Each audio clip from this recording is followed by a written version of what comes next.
बिस्मिल्लाहिर्रहमानिर्रहीम। अस्सलाम वालेकुम। आइए आज के इस तज्ज़िये में एक बेहद गहरे और दिलचस्प मौजू पर बात करते हैं। मौलाना अशरफ अली थानवी रहिमहुल्लाह की मशहूर तसनीफ़ अशरफुल जवाब के हवाले से हम एक ऐसे रूहानी फ़लसफ़े का जायज़ा लेंगे जो सिखाता है कि कैसे अल्लाह की रज़ा किसी भी किस्म के सियासी इक़्तिदार या दुनियावी ताकत से कहीं ज़्यादा अहम है। तो क्या सियासी ताकत का हुसूल ही दीन का असल मकसद है? देखिए, ये वो बुनियादी सवाल है जिस पर आज की पूरी बहस खड़ी है। ये सवाल ज़हनों को झंझोड़ता है और ये सोचने पर मजबूर करता है कि कहीं महज दुनियावी ज़राए को ही तो हतमी मंजिल नहीं समझ लिया गया। चलिए अब इस मौजू की गहराई में चलते हैं और देखते हैं दौरे हाजिर का अलमिया, एक ऐसा दौर जहां बहादुरी शायद सिर्फ एक वहम बनकर रह गई है और रवैये मुस्लिहत पसंदाना हो चुके हैं। किताब में यहाँ एक बड़ी कड़वी लेकिन सच्ची हकीकत बयान की गई है।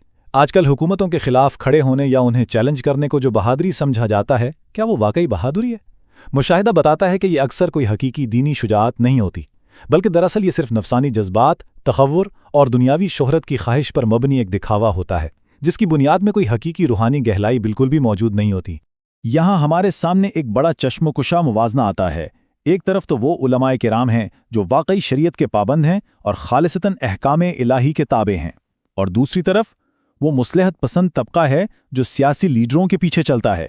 होता यह है कि अगर लीडर अपनी राय बदल लें तो ये तबका भी खामोशी से अवाम की नज़रों से बचते हुए अपने फतवे और आरा को उन्हीं सियासी शख्सियात के मफादात के मुताबिक ढाल लेता है। हैरत की बात है ना? लेकिन आखिर ऐसा होता क्यों है? मुसन्निफ इसकी वाज़ेह वजूहात बताते हैं। असल में ये कुछ दुनियावी खौफ हैं जो इंसान को अपने उसूलों पर समझौता करने पर मजबूर कर देते हैं। पहला खौफ है ज़वाल जहाँ का, यानी माशरती रुतबे और शोहरत के छिन जाने का डर, और दूसरा माली मफादात, जैसे मदरसे का चंदा बंद हो जाने या माली इमदाद के रुक जाने का डर।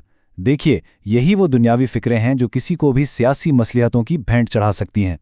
और इसी तनाजुर में जब मुसन्निफ को किसी ने ये पैगाम भेजा कि इन सियासी तहरीकों से अलग रहने की वजह से वो बिल्कुल अकेले रह जाएंगे, तो उनका जवाब सुनिए। उन्होंने कहा, मुझे खुदा का साथ काफ़ी है। यहाँ निहायत वाज़ेह तौर पर यह समझाया गया है कि मखलूक को खुश करने के लिए माल और मर्तबे की तलब एक सख्त काबिल मुज़म्मत अमल है। दुनिया में अकेले रह जाने का डर हक पर चलने वालों के कदम नहीं डगमगा सकता।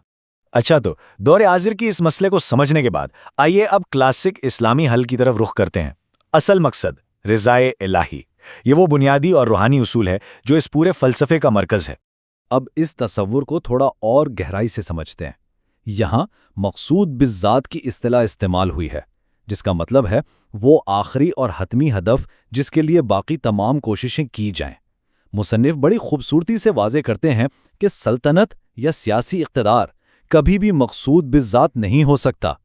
इक़्तिदार ज़्यादा से ज़्यादा बस एक ज़रिया हो सकता है, जबकि असल और आखिरी मकसद तो सिर्फ़ और सिर्फ रिज़ाए हक़ यानी अल्लाह की खुशनुदी हासिल करना है। और ये चीज़ हमें एक और ज़बरदस्त तहकीक की तरफ ले आती है। सल्तनत बामुकाबला फ़िरौनियत, यानी अल्लाह की रज़ा के बग़ैर सिर्फ ताकत का मिल जाना क्या नतीजा लाता है। तारीख़ के झरोकों से देखा जाए तो कुछ मिसालें बहुत सबक आमोज़ हैं। फ़िरौन, हामान और नमरूद जैसे जाबिर हुक्मरानों के पास बेपनाह दुनियावी ताकत तो मौजूद थी, मगर अल्लाह की रज़ा इनके साथ बिल्कुल नहीं थी। किताब यहाँ ये दलील पेश करती है कि अगर सिर्फ इक़्तिदार मिल जाना ही कामयाबी होती तो फिर ये जालिम हुक्मरान तो बहुत कामयाब कहलाते, लेकिन हम जानते हैं कि पूरी इंसानी तारीख में इन्हें मरदूद समझा जाता है।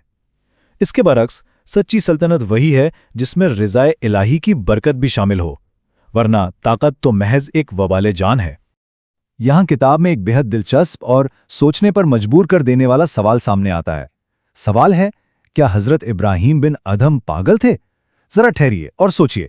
एक ऐसी अजीम शख्सियत जिन्हें हदीस, फ़िक़्ह और तसव्वुफ़ का इमाम माना जाता है, उनके बारे में ऐसा अजीब सवाल आखिर क्यों पूछा गया? इसकी वजह बहुत सादा मगर गहरी है। असल में हज़रत इब्राहीम बिन अदहम को एक बहुत बड़ी सल्तनत विरासत में मिली थी, लेकिन उन्होंने इसे अपनी खुशी से छोड़ दिया। क्यों? सिर्फ इसलिए कि इस सल्तनत की बेशुमार मसरूफियात उनके असल मकसद यानी अल्लाह की रज़ा के हुसूल में मुसलसल रुकावट बन रही थीं। किताब हमें सिखाती है कि जब ताकत और इक़्तिदार किसी की रूहानी सलामती के लिए ख़तरा बन जाए तो इस ताकत को छोड़ देना ही असल कामयाबी और सच्ची हुक्मरानी है। चलिए अब आगे बढ़ते हैं और देखते हैं कि असलाफ का मोहतात तर्ज अमल कैसा था, यानी इब्तदाई इस्लामी शख्सियात ने इक़्तिदार के इस भारी बोझ को किस नज़र से देखा और कैसे संभाला। یہاں ایک بڑا ہی متوازن اور بہترین تاریخی موازنہ کیا گیا ہے۔ دیکھیے، ایک طرف حضرت ابو بکر اور حضرت عمر رضی اللہ عنہما کی روشن مثال ہے، جنہوں نے خلافت جیسی بڑی ذمہ داری کو صرف ایک الہی فریضے کے طور پر نبھایا، اور اس دوران ان کا روحانی فوکس ذرہ برابر بھی کم نہیں ہوا۔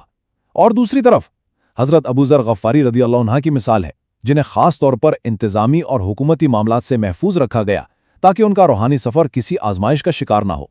دراصل حضرت ابو ذر رضی اللہ عنہ کو ایک واضح تاریخی ہدایت دی گئی تھی۔ ان سے فرمایا گیا، کسی یتیم کے مال کا متولی نہ بننا اور دو آدمیوں کے درمیان فیصلہ نہ کرنا۔ یہ ہدایت اس بات کی ایک زبردست دلیل ہے کہ اگر قیادت اور انتظامی عہدے انسان کے اصل ہدف یعنی رضائے الہی میں نقصان کا باعث بن رہے ہوں تو ایسے عہدوں سے پوری طرح دور رہنا ہی بہتر ہے۔ تو اس سب سے اہم نقطہ کیا نکلتا ہے؟ آئیے دیکھتے ہیں کہ اس پورے فلسفے کا آج کے دور پہ کیا اطلاق ہوتا ہے۔ اقتدار اور ہماری حقیقت، جہاں غیر تربیت یافتہ ہاتھوں میں طاقت کا آنا اور ظالمانہ حکمرانی ایک بے حد سنگین خطرہ ہے۔ مصنف نے یہاں ہمارے معاشرے کا ایک نہایت تلخ اور حقیقت پسندانہ مشاہدہ پیش کیا ہے۔ آج کی دور کی مقامی پنچایتوں اور چھوٹی کونسلوں کا حال ہی دیکھ لیجئے۔ جب لوگوں کو ذرا سا بھی اختیار ملتا ہے تو ان کے زیادہ تر فیصلے شریعت اور انصاف کے بالکل الٹ ہوتے ہیں۔ لوگ آسانی سے معاشرتی دباؤ کا شکار ہو جاتے ہیں اور خود بھی دینی احکامات کی پابندی نہیں کر پاتے۔ اب خود سوچئے، جب چھوٹے معاملات میں انصاف نہیں ہو پا رہا تو اگر کسی کو ملک گیر بڑی طاقت مل جائے تو کیا حالات پیدا ہوں گے؟